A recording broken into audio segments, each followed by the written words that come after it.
All right, good evening, everyone. Thank you for attending our program tonight. It's our first event back from the summer, and we are really excited to see everyone back at our first program for the fall here at Macmillan at their beautiful offices. Yes, yeah, let's thank Diana for organizing this space for us and to our volunteers. Yes. Yes. Let's give them a round of applause for setting up our drinks and our food. Yes. And for recording the video for us. Thank you so much. So my name is Irene Chan, and I am the program chair at the New York Book Forum. The New York Book Forum is a 501c3 nonprofit whose mission is to build bridges between the publishing world, which is many of us here, and the public, which includes booksellers, literacy advocates like librarians, print providers, print suppliers, and book consumers, which we all are, I hope. Members and attendees like yourself contribute to our efforts by generating interest and providing, you help us by generating interest, and you provide feedback on our programs and events, and you help us build these bridges and connections with each other so that we can provide a variety of programming that speaks to all sorts of people that are interested in this work. So we're all here tonight because we're connected to books. And I am grateful to have the opportunity to present these programs to you every month, which we host every third Wednesday for 9 months out of the year. So thank you for joining us tonight and today. So we've done numerous programs in the past on the topic of literacy. Our topic last year on this month was about the science of reading and the neuroscience behind how people learn to read. So today, our program is about transformative literature and how the right reading materials work with the science of how we learn to read. And today we have Louise Baigelman, CEO of Storyshares, and we have Jackie Anderson, an early literacy program manager at Jersey City Free Public Library. Thank you for speaking on our program tonight.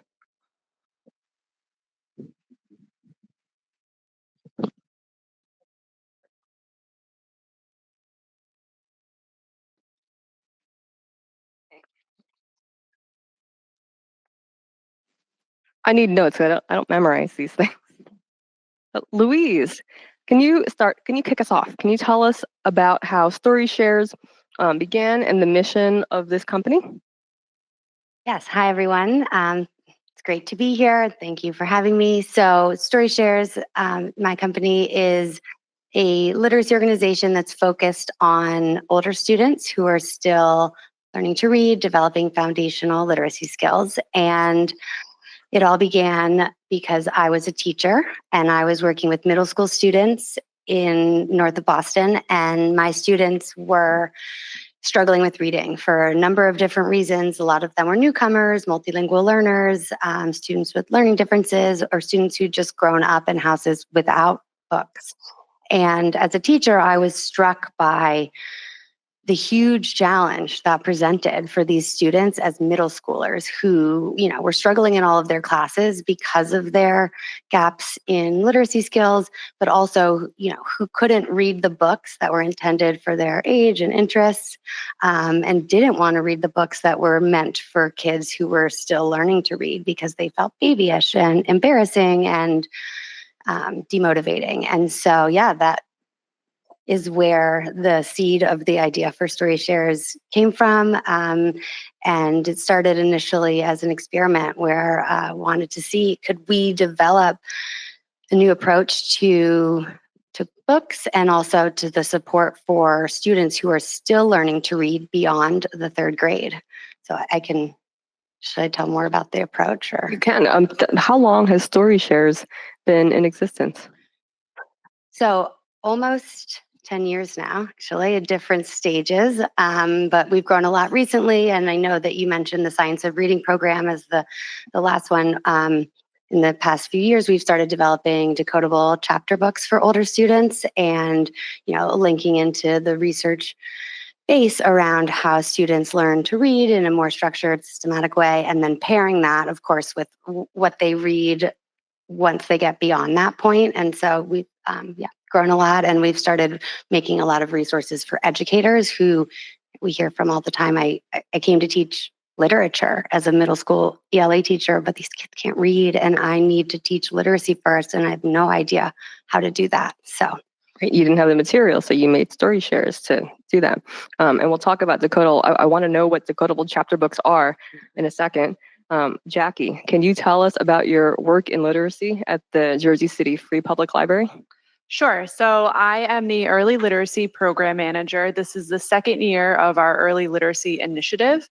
And this was started because our executive director really wanted to figure out what we as a library system could do to bridge the gap between what was happening in the schools and then the patrons that we had coming into our branches, asking our librarians and library staff, how can I help my child learn to read? I don't know how to help. And we often, there's an assumption that we will be like magical literacy ladies or people or they thems, and we obviously don't have the teaching background, but we wanted to figure out a way that we could use our resources to, like I said, bridge that gap. So last year was our pilot of this program. We partnered with a local elementary school and the library funded 6 small groups in grades kindergarten through 3rd grade at a local school. We used their teachers and got them trained in the Scholastic Ready for Reading curriculum. And we did tutoring from about the end of November till April. And this year we're going to partner with another school in Jersey City and do the same from October to end of April as well.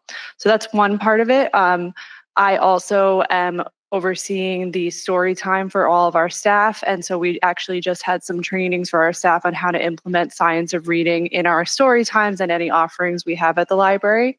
And finally, both at the school and this year at the branches, I'll be doing caregiver workshops for families to understand how they can support early literacy at home, specifically under the lens of science of reading. Excellent. I'm interested in how you incorporate science of reading in your story time. But Louise, you had mentioned decodable chapter books. Tell us what that is. I'm not super familiar with that term. Yeah, well, we came up with the idea for decodable chapter books because, as many of you probably know, decodable books are made for students in pre-K, kindergarten, 1st grade, who are still learning to decode, learning those phonics skills, the sounds of letters and how to string them together. And so the books that are made as decodables are, they look really cute. And my daughter, who's in 1st grade, is happy to read something like that. But my 7th graders are, they felt the opposite. They didn't want to read books like that. And so we spent a lot of time thinking about, we got so many requests, like what we really need are decodable books for 3rd through 12th graders. And several people said, but that would be impossible. How could you make a decodable book that would be engaging for a middle schooler or high schooler?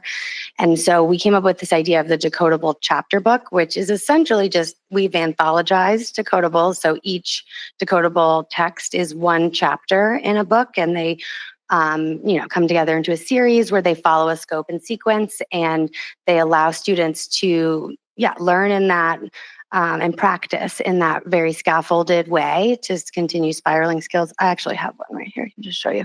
And then we just played with some of the other components, that make something engaging for an older student. So characters that are, look like them, that are around their age, and more realistic photos, and then, but each chapter has its own, skill of focus.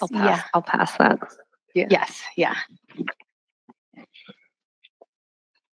And a big part also, which I didn't mention, but we developed these books by working with global writers of all kinds, and in many cases, teachers, actually. That leads right into my next question is how do you curate? How do you create the content? How do you curate this? I'm going to grab those other samples and pass them around. Okay. Yeah. Thank you, Jack. Yeah. So as I mentioned, we started with an experiment, which is actually a writing contest initially. We wanted to see if we could do kind of a big awareness campaign, call for submissions, and some guidance and tools for writers to create stories with this, more niche audience, target audience in mind. And we ended up with so many amazing stories from around the world. And, some of them were authors or aspiring authors or, MFA creative writing students, and a lot of them were teachers who had been writing sometimes their own books for the kids in their class who couldn't read. And so that led to this model that we use where it's kind of a community crowdsourcing model. We bring in authors from all kinds of backgrounds, and we do light level of training, essentially. Decodables take a little higher of a level of training, but we found there are a lot of writers who are also literacy specialists, and so that kind of helps that process. And that's how we're able to continually develop new content. We have literacy specialists also who are the phonics editors and have to refine the content, of course. But so it's a global effort, and it allows for these books to not just be accessible to students developing foundational skills, but also they are authentic. They have the voices of diverse representative authors from all sorts of backgrounds, so that students feel seen and heard in the books that they are reading to practice. What is that training you had mentioned? You train these writers a little bit. What does that mean? What does that look like? Yeah, so a certain amount of it is, for a phonics book, for those of you who are looking at those, you have to introduce different words or sounds in a very systematic way so that students can independently decode a certain percent of them. And so some of it is, first of all, here's the scope and sequence that we're using. And so book 1 should only have, certain short vowels, and then that you have to progress accordingly, and they spiral. So book 10 is way easier to write than book 1 because you get to use all of the sounds that have been previously introduced. So, Jackie, you had mentioned when you do story time, you incorporate science of reading into that. How does that work? I mean, I've read to students in schools before, but I just read the book. I wasn't like, oh, let me do this in a very specific way that's geared towards science of reading. I don't think I knew what it was back then. So what does that mean? What does that look like? Yeah, so I'll tell you sort of how we train the staff. This past 2 weeks, we had an all-staff training right before story time began, and we went through all of the different aspects of the science of reading because some of our staff, especially if they were educated either outside of this country or there's an age range, right, of some of our library staff that are doing story time. So some learn from a whole language model, some learned from phonics. So we just sort of went back to basics, went through phonics, went through what a phoneme means, digraphs, things like that. And then we actually went and used some of the mouth articulations that students are using. There used to be word walls in schools, now there's sound walls, and they have a picture of what the mouth is doing when they're making that sound. So I actually had my staff rotate and do different mouth articulations, and it took them quite a long time. Demonstrate? They were very, sorry? Can you demonstrate? So, I'll just do something simple like but, B, right? So what they were doing was trying to look at the picture, and this is what they're having students do, right? Is look at the picture and identify what sound that is. So obviously as adults, we don't really think about that anymore, but I wanted them to kind of go back into the mind of a child and realize it's kind of hard to learn what all these sounds that mean and how we can identify them on a page. But back to story time. We just go through different early literacy tips that do model the different aspects of the science of reading. So that can be something as simple as today we are going to focus on the letter B, very Sesame Street style, and really practice that mouth articulation, practice different words that might come up with that come with the sound of the letter B, or the sound B rather. So that's one example. But even I always say there's like if I could do every early literacy tip or science of reading tip in a story time, I probably would be reading the book for an hour because there's a lot to point out. But we usually tell them to pick out maybe 2 or 3. And then the other important piece of this is that they're modeling it to the caregivers who are in the story time, because often they're coming with either a parent, another relative, a nanny, some kind of caregiver that's involved in the child's reading life. And so we really try to get the caregivers involved, try to get them off their phones, so that they can mirror that when they go into the home and try and practice this. So when I originally thought of this program, I was actually thinking about graphic novels because we hear a lot that graphic novels help struggling readers.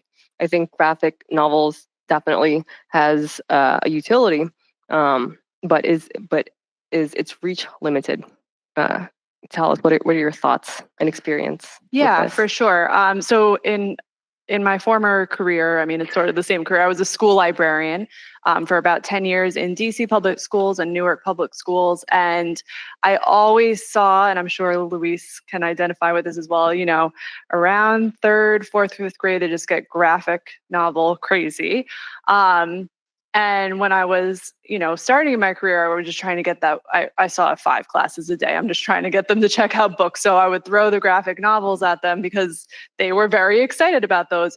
But it took me a while to realize that it was because they didn't have the foundations. And you could see the difference between the children who were intrinsically motivated to really want to keep going with chapter books. And then the other ones, it wasn't that they don't like to read, it's that they weren't able to access it. But obviously having pictures is very helpful. And I think even to go further than that, I think that's why things like manga have become so popular with the middle and high school age. And I will always say, like, the back of a cereal box, whatever you're reading, as long as you're reading, especially these days. But I do think that, having something like decodable chapter books is really important. I think there's such a need for it in the publishing market. I mean, I haven't really come across too much. I remember when I was a school librarian, there were these high-low books, and some of them were not really, they were very stereotypical of certain races or cultures. And so I didn't want to buy those for my students because I didn't think it was helpful for them to read them. So I'm happy that more is being created because I think we might have overcorrected a little with the graphic novels, and it'd be nice to have some chapter books that they want to read. Yeah, so I agree with the idea that, in some ways, any reading or all reading is good reading. And it's very nuanced or more complex when you get to this older student cohort, because for a little kid who's just starting out their reading journey, they come with a clean slate. They feel excited, if anything, or at least neutral. But for students that get to, say 5th grade or 9th grade without having developed strong literacy skills, they have a lot of reading baggage by that point.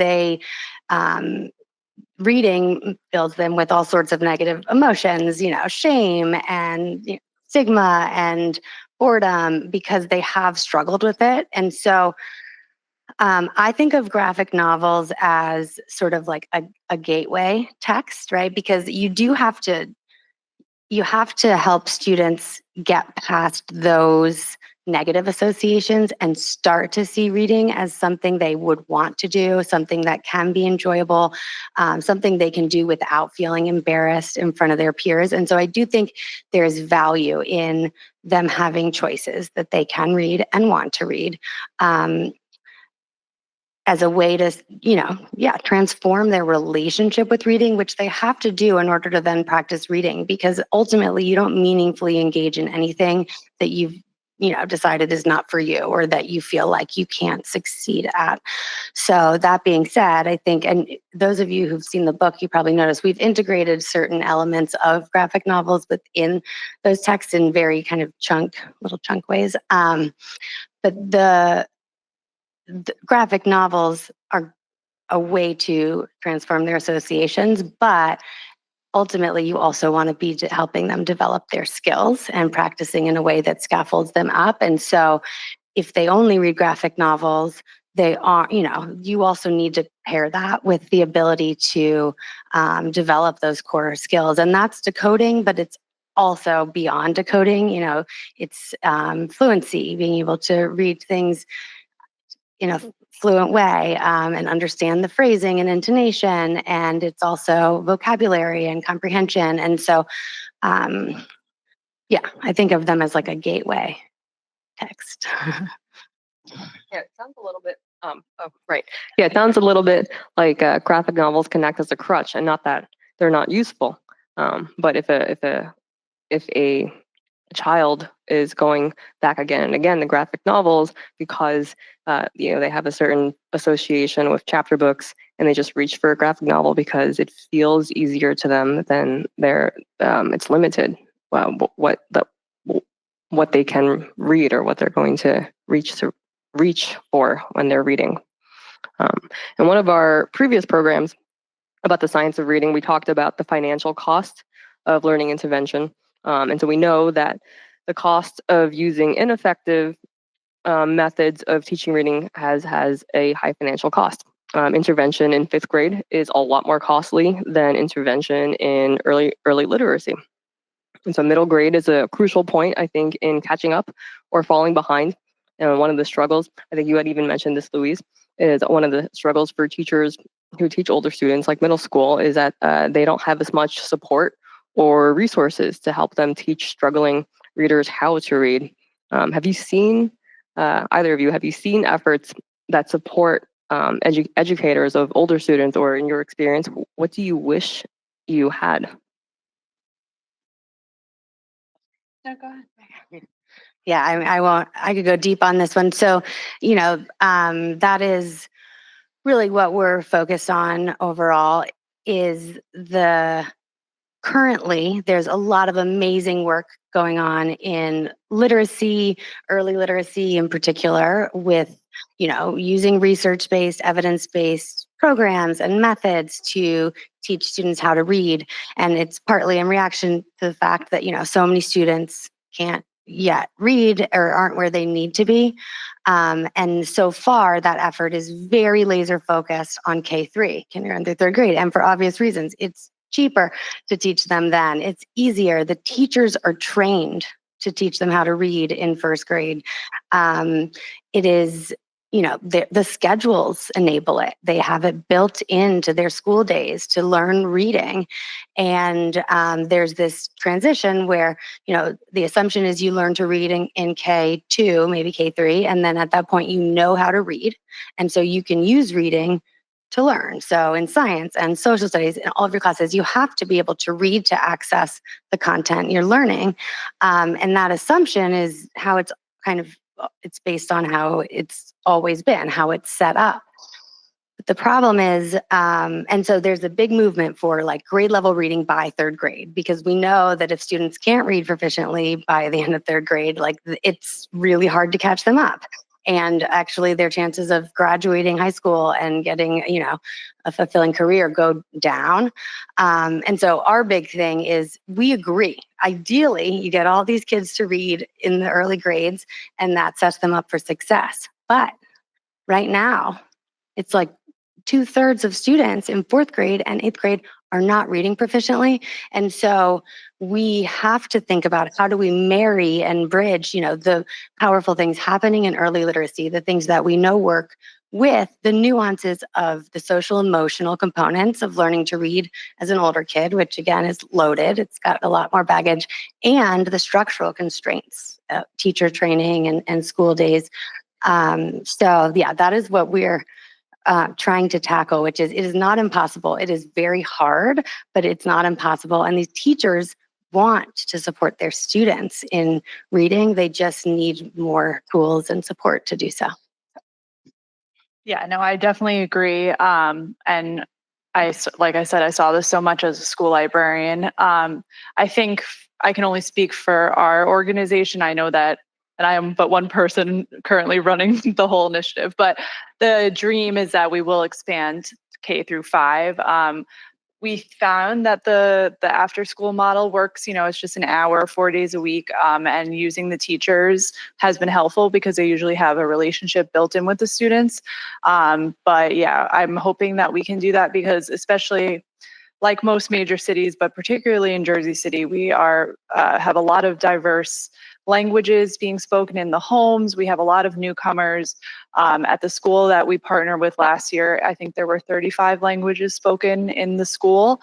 So I don't speak 35 languages, and a lot of the teachers obviously don't have that capacity. So we're also trying to respond to that and figure out how we can reach those students that are coming in 4th and 5th grade and don't really have the background knowledge. Actually, I want to talk about ESL a little bit. You had mentioned the diversity that you see at people that come to the Jersey City Free Public Library, and so we know among some of the many wonderful services libraries have, ESL programs are one of them. What reading material? So actually, I was trying to learn Spanish, and I was trying to find books to read that I could understand, and I went to Jersey City. I used the Libby app to download all these Spanish books. Yeah, but it was like what was it? It was like Penguin Likes to Play, and I tried to read it, and I was like, I can't do this. It's really boring for me today. I'm sure children love it. It's just they're great. So, what reading materials do adult ESL students have, and like what do ESL students, what do adult ESL students at the library, what are they borrowing? What are they picking? What content are they picking? Do they have to just borrow like the picture books if they're trying to learn English? And what does the Storyshares do you publish material that help ESL readers? Okay. Well, I can't speak too much to what they're checking out, but at our library, we have the Learning Center, which has grown quite a bit over the last 2 years. To give some context, I think there was about 250 ELL students enrolled in the program, and now we serve 1,500, I think, last year. So we're really meeting them where they are. Like, we have classes in churches, in different community centers, at our library, obviously. And I know for that, there's 3 levels that they have for the classes. The classes are September to December and then January to June. And they have Pearson materials. I don't know too much about it because that's not my wheelhouse, but they use Pearson, and then they also marry it with some, texts that have interest to the students. But I know that they provide those when they sign up for the class. But in terms of, for adult readers that want to check out more beyond that, I'm not 100% sure what they're checking out, but maybe Louise has more insight on that. I don't really do adult library work too much. Right, early literacy. Yes. I support it all. Yeah, so we sort of focus in grades 3 through 12, but we also do make books for adult learners. And when I was a teacher, I did support ESL students, multilingual learners, and in many cases, my middle schoolers actually spoke better English than their parents. And the school where I was offered a night class for parents to come in and learn English. And I was so struck by, like, droves of parents came in, and they were working several jobs, and they came at 8 p.m. to learn English. And so, yeah, just like for students, or your experience of like having to read a book about a penguin because it's a new language, it's humbling to have to practice with baby books. But so we do have a collection that's like adult learners, and it's not our biggest focus, but we work with ESL programs. We also work with prisons and incarcerated individuals where the literacy rates, the illiteracy rates are some of the highest. And so, we think a lot about the intersection of interest and skill level, age, interest, and then skill level. And so that means if you're 25, but you're reading, at an early elementary level, which I know is a loaded word, but I won't go on that deeper on that. Or if you're in 5th grade, but you're still learning to decode, any intersection, you can find choices that speak to you. And that means you can read them, but also like you feel like, okay, these are meant for me. I don't have to feel ashamed reading them. Do you find tutoring or with older students that come to the Learning Center, do you sense that they feel any sort of embarrassment about, I still have to learn how to, like the sounds and the coding? Is there more embarrassment for an older student? I think for the most part, they're mostly excited to be there. I'm not in those classrooms, but I know, for example, we'll be offering ELL classes to the caregivers of the school that we're partnering with as well. And I know that there's, a big excitement for that. But when it comes to the nitty gritty, we have a team of teachers that are experienced, whether they were college teachers or they're still maybe working in a public school. So they do have quality teachers, which I think helps a lot.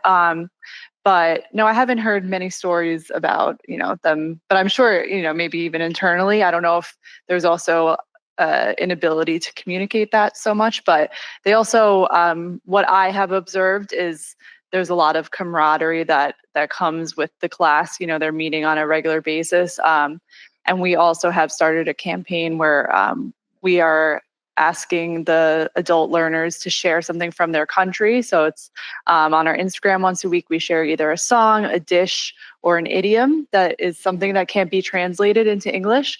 So I think that's really, bolster them a little bit. Yeah. Oh, I love that. Yeah, and that's one of the great things about a library is that it really is this welcoming, inclusive space. And even as you were saying it, it's like, well, yeah, these reading programs are after your school hours, and you had mentioned that before. That's part of the difficulty for older students, where it's not built into that teacher's day. Like it's not early literacy anymore. They don't have that chunk of an hour to to do phonics. Yeah, and they have to seek it out. And so, right, there's a certain inherent motivation there. And so how do you kind of, expand that across, including to students who have decided, like, I'm not a reader, reading isn't for me, which again, like that middle school age, right? Like that is a tricky time in general. You're very self-conscious and self-aware, and you're aware of your peers. And so, that's one of the trickier ones. Yeah, that makes me think about when I was in 5th grade or 4th grade. My teacher, she would have us, like you have your classroom assigned reading, and then during class reading time, everyone reads a paragraph, and you pass it off to the student next to you. And if you were struggling, there was one person in my class. I still remember his name, but I won't say it. I hope he's great at reading today. And he would just sweat. Like you could see him shaking and like sweating because he knew that would get passed to him. And I always felt so bad for him. And that's why I asked that question, is I think like, I wonder if he felt embarrassed thinking like, oh, I have to sound out B, or, like, and my other classmates are reading much faster than I do. And now they pass. Janet's face is like, this is a horrible thing. Why are they doing this? But yeah.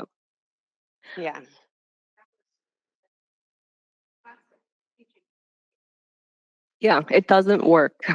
It actually makes I think it makes people nervous. But yeah. So can you tell us about some programs, Jackie? Can you tell us some programs that you've organized or seen that support caregivers? So we hear a lot about caregivers and bringing that into the home so that they can support their children learning how to read. I grew up in a Chinese family, so my parents didn't speak English. So when I learned how to read, they couldn't help that much. So if I had struggled with reading, I would not have gone to my parents to be like, can you help me read this? They would have been like, I don't know what this is either. But yeah, so I understand that you have family reading workshops. What does that look like? And what are some programs that you have that support caregivers? Sure. Well, honestly, the majority of it is just sort of breaking down what the science of reading is, because that is, I think, their biggest concern is trying to understand what is actually going on in the classroom, and just having the vocabulary and language to understand what their child is learning. So I do usually 3-series workshop in the school. So the first will just be, foundations, fundamentals of science of reading. And then we actually play literacy games. So we have that for the families. Sometimes the children join, sometimes they don't. And then the third one is just different strategies that they can do at home. So even things like, going on a reading scavenger hunt, and again, picking a sound for that day, and going through the home, or, something like, making a recipe and writing down the recipe and going through the step-by-step of that, it does make quite a difference. So I go through that with them. And then the other initiative that we're launching this fall is we have early literacy kits that families will be able to take home. So they're literacy-based activities or games, whatever you'd like to call them. One is for building letters and writing letters, word puzzles, where you take the letters and make a word with it, rhyming as well. So we're encouraging families to take those out along with a new decodable book section that we have. So for that patron, like I said, that has, again, a younger or maybe older, we did get some older decodable books. They Storyshares? Sorry? From No, but Storyshares? we'll be talking. Yeah, so we launched that collection, small because I need my staff to get used to the whole process. But they'll be able to direct a family, whoever it is, that is asking to support a child in their reading journey. They can take out the literacy kit for 2 weeks and they can take out some decodables. And my hope is that they'll pair them all together and have lots of fun at home with that. But like I said, the workshops really do deep dive into the foundations and then we practice a lot.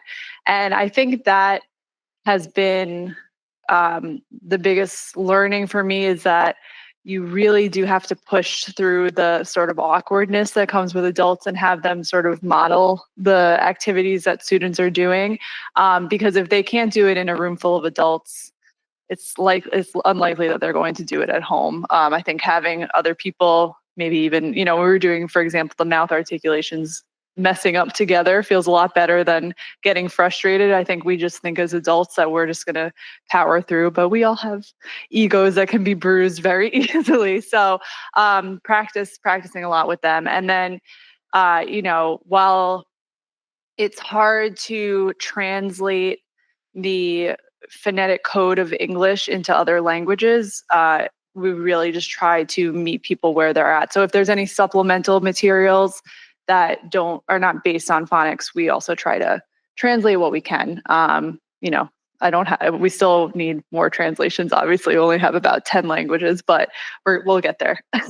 But what's the reaction of the adults when you do this first fundamental, when you go through the fundamentals of science of reading? I'm assuming they're not familiar with it. Are they like, oh, this makes a lot of sense? Were they really surprised about this? Definitely. It depends on their age, because if they learn, I feel like most of the caregivers that are a little bit older learn by phonics, but I am starting to see some younger parents or caregivers that did learn the whole language model. So I even had a staff member too, but caregivers as well, that she said, like, I was taught reading the wrong way. Like, this is why I struggled so much.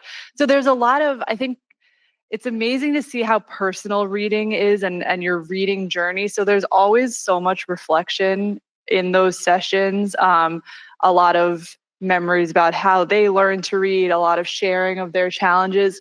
And I mean, they don't come out and say it outright, but I do think it helps, them have a little bit more empathy for their child, because they can sort of start to remember that frustration, or, they could have been one of those children that just magically learn to read. They do sometimes exist, where I'll ask someone and they're just like, I don't know. My parents said I just learned how to read. There was no learning happening. Obviously there was, but in any case, it's fun for them. And I think just breaking it down is great. Yeah.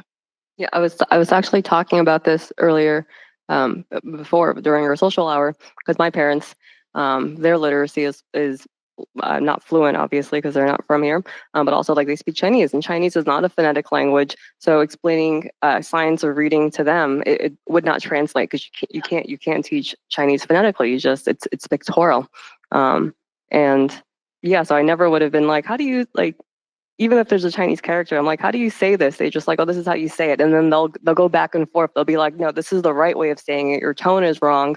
But it's like pure memorization. It's not, you cannot sound out a character. There's no way. But literacy is also a huge issue in China, because there's no system of teaching it other than rote memory. Janet's face is also like, this is horrible. Your face says everything. But yeah, literacy is extremely difficult in China because of this. It's pure rote memorization. There's no system that can help a struggling reader. Anyways, that wasn't my question. I kind of got sidetracked. I forget what the question was. I said, what was the question? The question was, what are some programs that support caregivers? Louise, what are some content or things that Storyshares does that supports caregivers? Yeah, so we, as I mentioned, make a lot of we call educator resources, educator guides for the Decodable series. I didn't bring any of these, but educator companions that go with the series and do a lot of what you're describing. What is the science of reading? What is a phoneme and a grapheme and a R-controlled vowel? There's a lot of nuance to that. So the background knowledge, and then also, strategies on a sort of higher level for supporting students in these skills, and then book by book, strategies and vocabulary lists and things like that. So anyway, we use the word educator in a sort of a loose way to mean, teachers, but also tutors or paraprofessionals, like in a summer program where maybe there's college students who are helping out, or parents and caregivers. And so we try to make these resources both informative around what this is and how to do it well, but also graspable in the same way that we try to with the books, so that anyone can leverage this guidance and these paired activities to support students. And yeah, we've also done several things like take-home packs for summer reading, which similar to what you're saying, like different ideas for how to integrate literacy at home.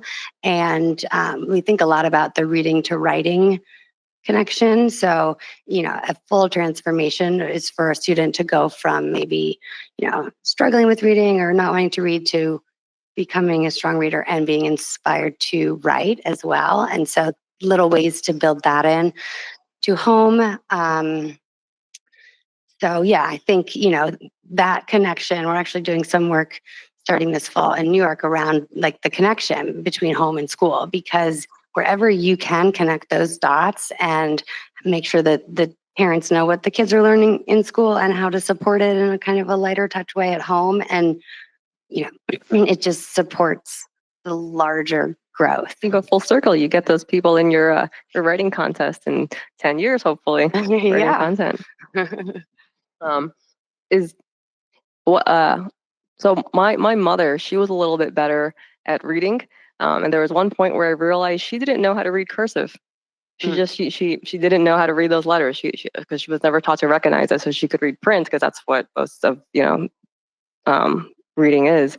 But cursive, I was reading Babysitter's Club. They used to have these, like, on the first page, it was like their entries, and it's in cursive. And then I couldn't read one word, so I showed it to my mom, and I was like, "Do you know that word?" And she was like, "I don't even know what that is," because she didn't know how to read cursive. Yeah, well, fonts are a thing too, right? And especially for students with dyslexia, for example, where like even just serif fonts versus sans serif. Yeah, there's a special font for this. Like, I think there's a few special fonts for dyslexia, actually. Yeah.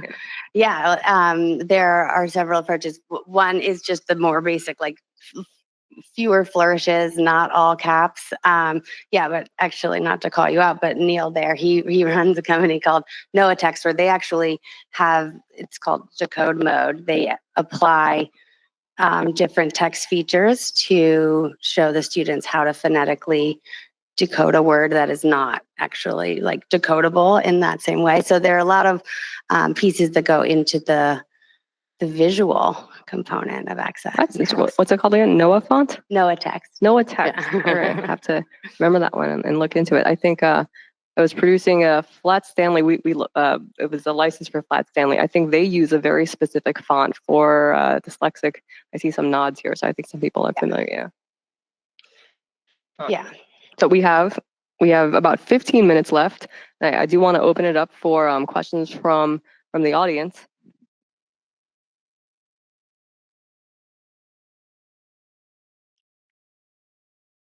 Thank you.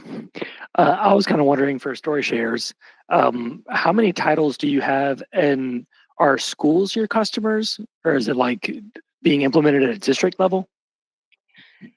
Yeah, so we have over 500 titles in total, and that includes the decodable books, but also, books that are for those students who have mastered decoding and are working on fluency, vocabulary comprehension. And our customers are both schools and districts and other programs. So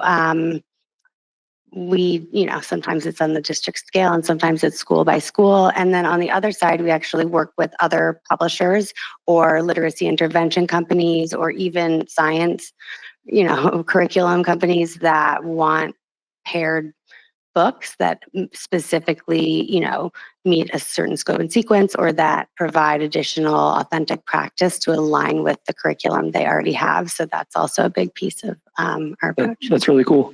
And one more follow-up question was, are there titles dedicated to incarcerated readers? Is there like a content they prefer? Is that a curiosity? So we do have at least one, if not several authors who were themselves incarcerated. We actually did one of our writing contests in partnership with this really cool organization called the Justice Arts Coalition, and they provide arts programming, in prisons, and that's both visual arts but also writing. And so I just said this the other day, but I still, to this day, because of the systems in prisons and how they work, I still get submissions. This was like 3 years ago from various prisons around the country, like handwritten stories. So I think we published, I know we published at least one and several others. The other thing is for prisons, they have very strict requirements about what you're allowed to put on the cover of books. So we have had to do some adaptations there. It's a fast growing market. Yeah. Like you can't have little kids on the covers, things like you have to, yes.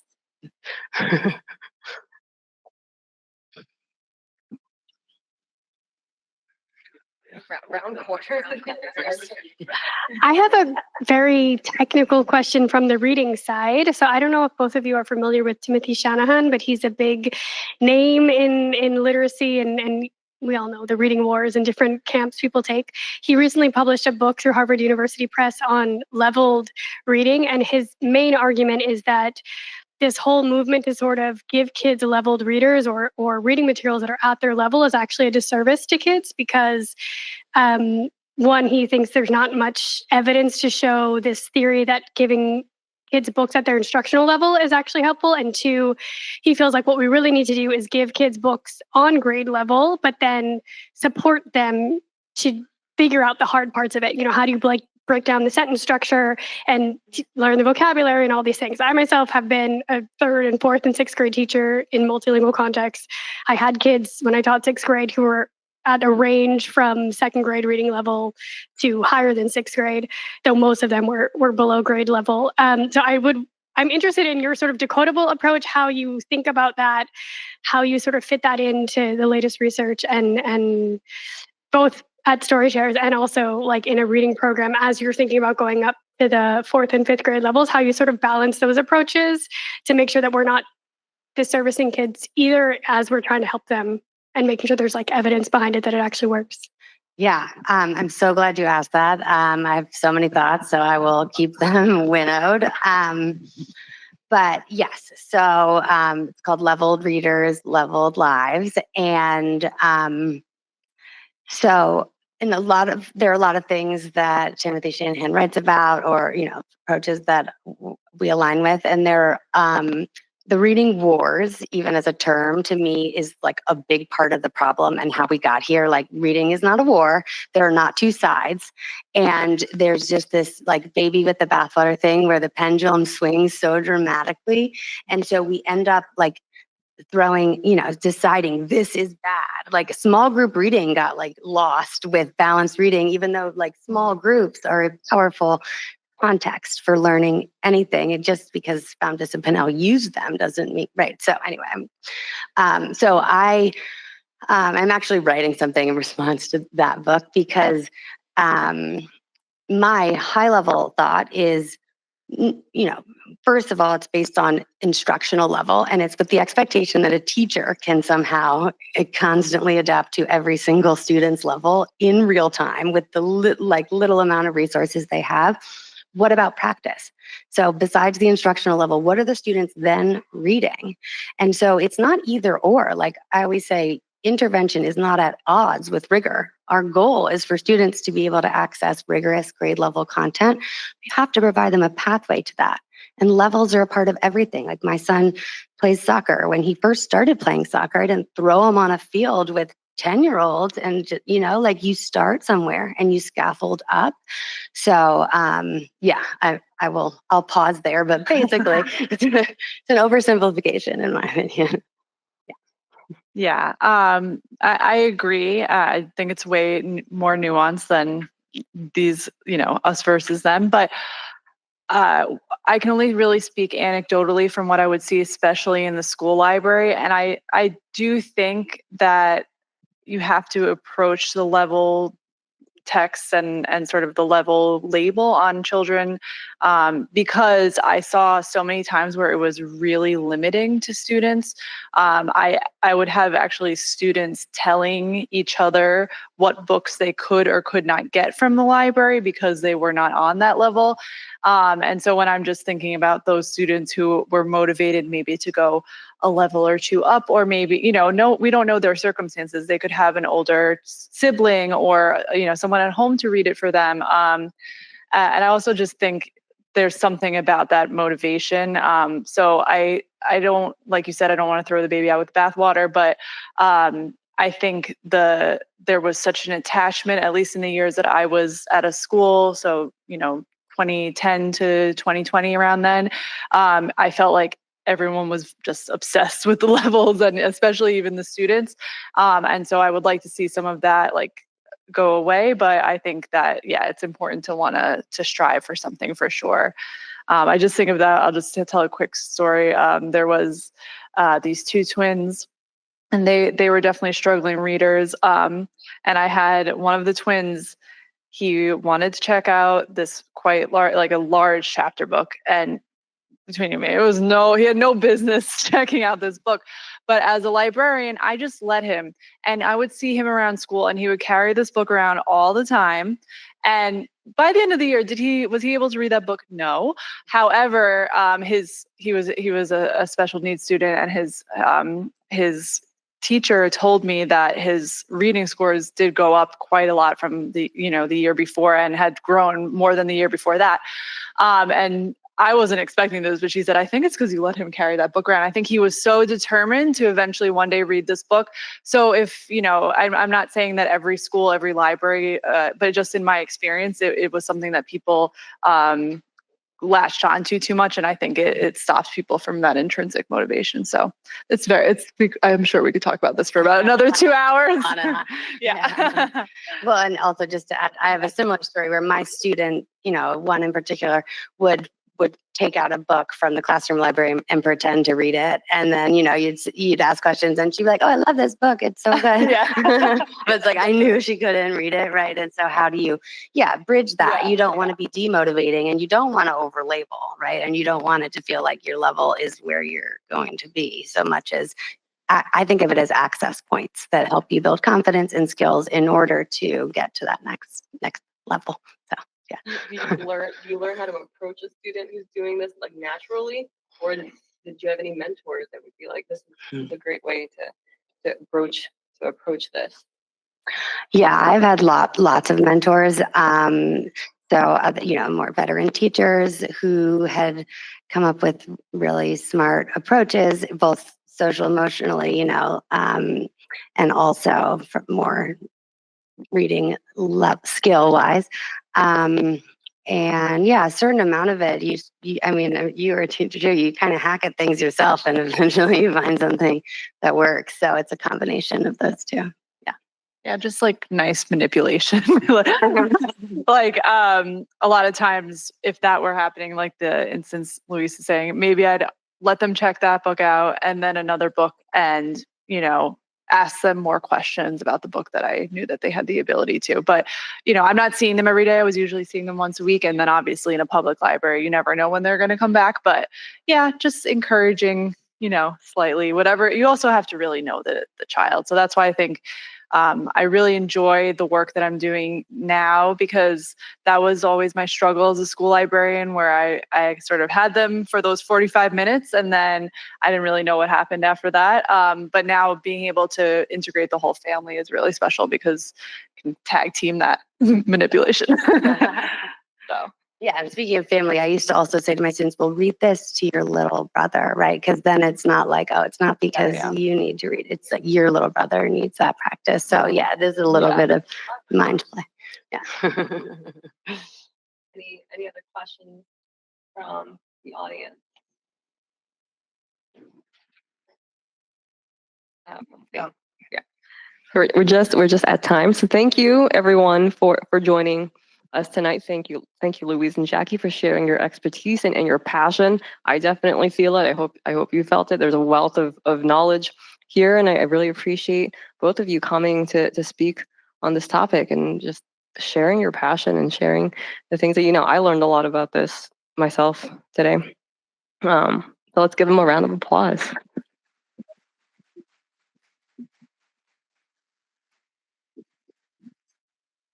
So, but before we depart, I want to point out that the next New York Book Forum event is on Wednesday, October 15th. This is a virtual event about audiobooks and the growth of that sector. So I hope to see you there. Our next in-person event is our fall book swap at Bleecker Street Bar in Soho on Wednesday, October 22nd. Yeah, 22nd. It'll be a fun night with drinks and you get to trade a book. So thank you all for coming to our event. Thank you for joining us tonight. Really glad to see everyone after our summer break, and I hope we see you again soon. Thank you once again to our speakers.